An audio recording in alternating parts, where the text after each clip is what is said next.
Sobrang excited ako dito kasi ito yung first time kong magkakaroon nito.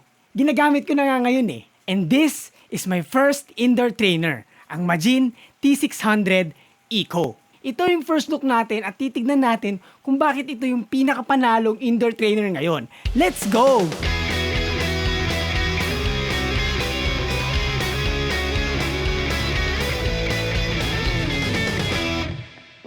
Konting background muna tayo. Majin was founded in 2015.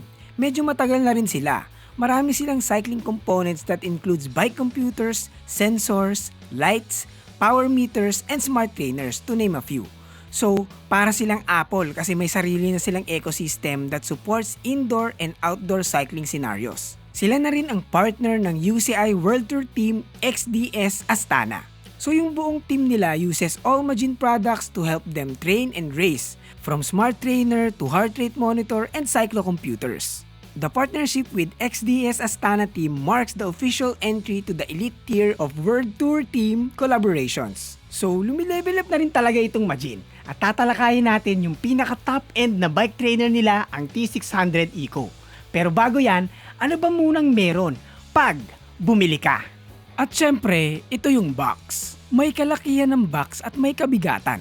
Ito yung nasa gilid ng box at sa kabilang gilid ganun din. At ito naman yung mga other sides. Okay, buksan na natin at ang bubungad sa'yo ay yung mat. Mamaya, pag-usapan natin yung mat na yan. In fairness maganda yung quality. Makikita mo din sa package itong mga leaflets na to. Pag-uusapan din natin yan mamaya. Isa yun sa mga magagandang addition pag bumili ka nitong T600 Eco. Kaya abangan nyo to. And syempre, hindi mawawala ang quick start guide or ang manual na hindi nyo naman binabasa. Pero ang lagi kong payo, tignan nyo yan. May papupulot ka dyan on how to use the product para hindi ka nanguhula. Syempre sa package may kasama ding power supply. Long enough naman yan para sa use case ng trainer na ito. Pero kung mabitin ka pa dyan, gamit ka na lang ng extension. Meron din sa package na USB Type-C to Type-C. Long enough din yan para magamit mo sa phone mo. Meron din isang maliit na tray para sa mga accessories. Ano bang mga laman nito? Una yung quick release skewers. Meron din yung true axle adapter para sa non-drive side. Quick release adapter para sa non-drive side din. Brake caliper block. Cassette spacer na 2mm, true axle end cap adapter para sa drive side. Yung QR version niya naka-pre-install na sa mismong trainer. Meron ding open spanner pang install ng end cap true axle adapter. 70 ng sukat niyan, baka mawala nyo kasi yan. At least alam nyo na yung sukat. Meron ding 5mm Allen key pang tanggal ng QR adapter. Kasama din sa package itong Majin branded na Velcro cable ties. Makikita nyo mamaya kung anong gamit niyan. Tanggalin na natin tong box na to at marireveal na yung pinaka-trainer natin. Pero meron pa palang accessory na naiwan sa loob. At ito yung riser block para sa harap na gulong. Medyo may problem ako dito Makikita nyo naman mamaya. So tanggalin na natin yung box, wala naman ang naiwan dyan. At ito na ang T600 Eco Smart Trainer. Ang ganda, sobrang high-end ng dating.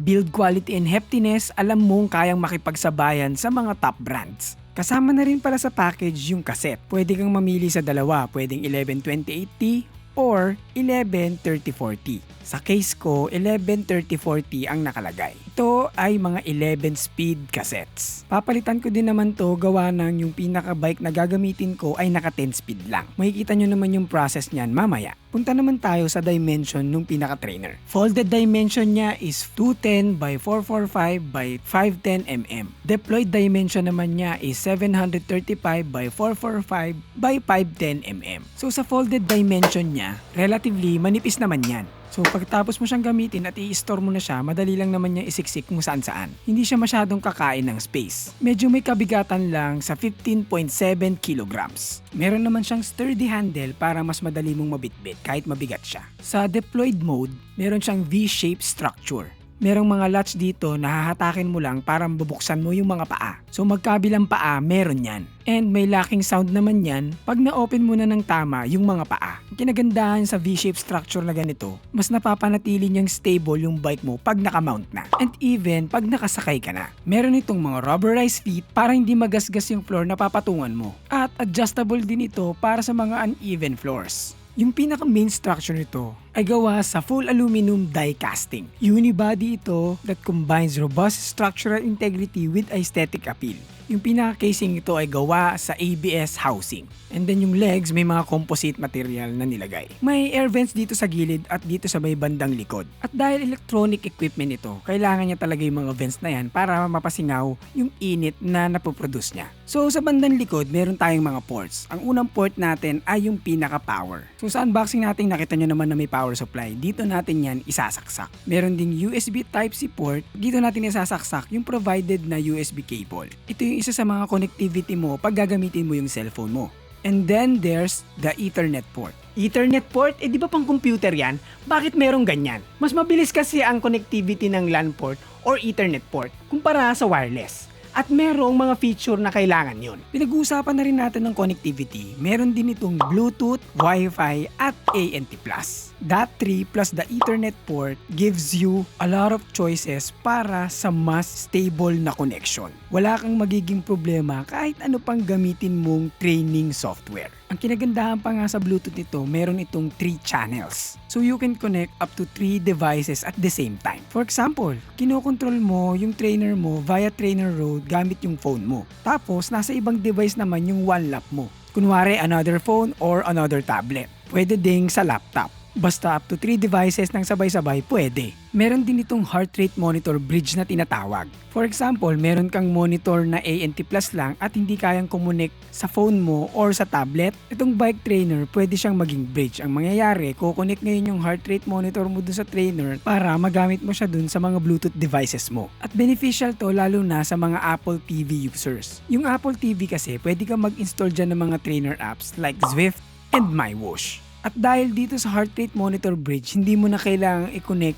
yung heart rate monitor mo sa mismong Apple TV. Direkta ka na dun sa mismong trainer. Kasi yung Apple TV mo hanggang 2 lang ang pwedeng connect na Bluetooth device. So na-free up mo na yung isang slot ng Bluetooth sa Apple TV mo. Pwede ka pang mag-connect ng iba pang devices. Celebrate small or big wins with your special ones. Come to Brew Brothers Cafe, your destination for celebration.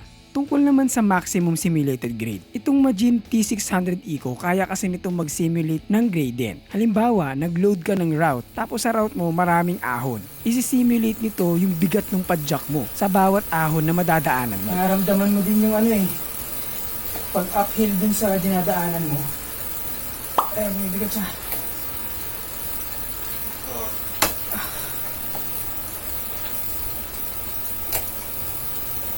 Ang kinagandahan nitong T600 Eco, ang pinaka-maximum simulated grade na kaya niya ay 27%. In real life, yung mga 16 and 17% na gradient, namamatay na ako niyan. So yung 27 maximum simulated grade na yan, sobrang taas na yan. Talagang malakas ang motor nitong T600 Eco. Meron ding built-in power meter itong trainer na to, na may power accuracy na plus and minus 1%. At ang max power na kaya nito ay 2,800 watts. Itetest natin side by side yung power ng power meter ng mismong trainer at ng TUP 515 spider-based power meter cranks. Pero gagawin natin yan sa susunod na video tungkol dito sa T600 Eco. Kaya mag-subscribe ka na kung hindi pa para makita mo yung susunod na video na yan.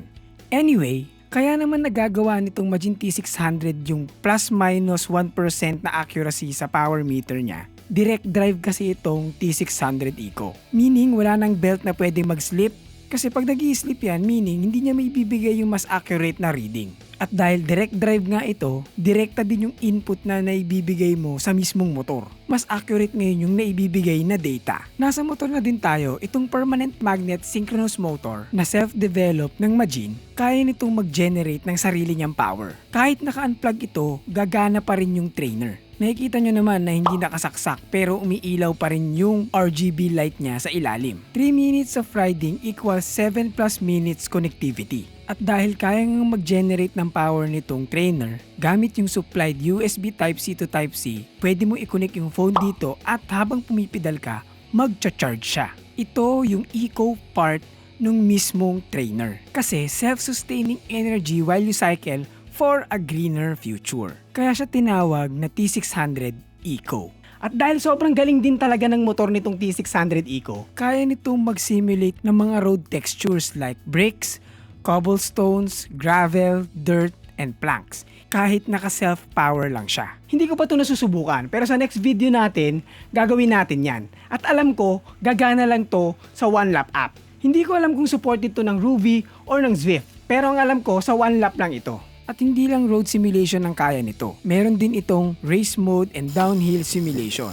Ang caveat lang sa dalawang yan, kailangan naka-plug sa power source yung pinaka-trainer. Hindi kasi gagana yan pag hindi naka-plug. Yung race mode dapat din sa LAN cable ka nakakonect at hindi Wi-Fi. Dahil kailangan ito na mas faster transmission para mas mabilis yung response ng trainer. Yung downhill simulation, di naman kailangan yung Ethernet port. Ang importante naka-plug in sa power source ng trainer para gumana. So ano ba tong downhill simulation? Pag ginagamit mo kasi yung trainer, tapos tumigil ka sa pagpedal, hihinto din yung motor. Pero pag naka-downhill simulation ka, depende sa speed mo o depende kung nasan ka dun sa mismong training app mo, pag huminto ka ng pagpedal, iikot pa rin yung motor. So ang sinisimulate niya yung para kang nag-free wheel sa downhill. This video is brought to you by Pretty Petty the Podcast, ang podcast na nagbibigay opinyon na hindi nyo naman hinihingi. Kung gusto mong matawa at matuto, punta ka lang sa description for the Spotify link.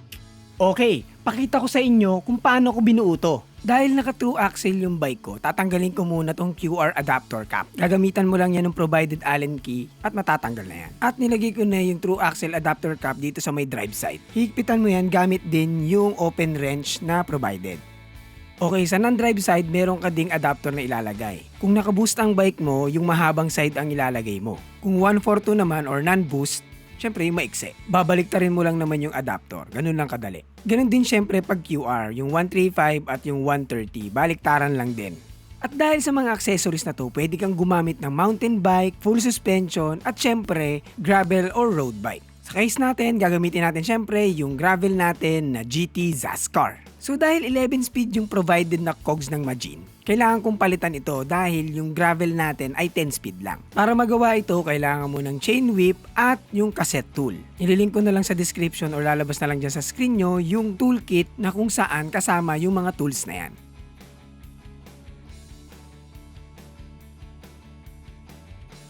At dahil 10 speed lang yung cogs natin, gagamit tayo ng provided din na spacer. Recommended nila yan na gumamit ka niyan, lalo na kung 10 speed pababa yung cogs mo. Anyway, HG Spline pala yung pinaka-free hub nito. Pwede mo namang palitan yan ng XD pero bibili ka na sa kanila. Okay, ilatag na natin yung mat na provided ng Majin. In fairness, maganda ang texture, hindi siya madulas, makapit siya. So kung matutuluan mo yan ng mga pawis-pawis, madali lang din punasan yan. 4mm ang kapal niyan. Ito yung texture sa taas at ito naman yung texture sa baba. Perfect mat ito para patungan ng ating indoor trainer. Nakita nyo naman sa unboxing, hindi mo na yan bibilin, kasama na yan sa package. Ang next step, tanggalin yung likod na gulong ng bike mo.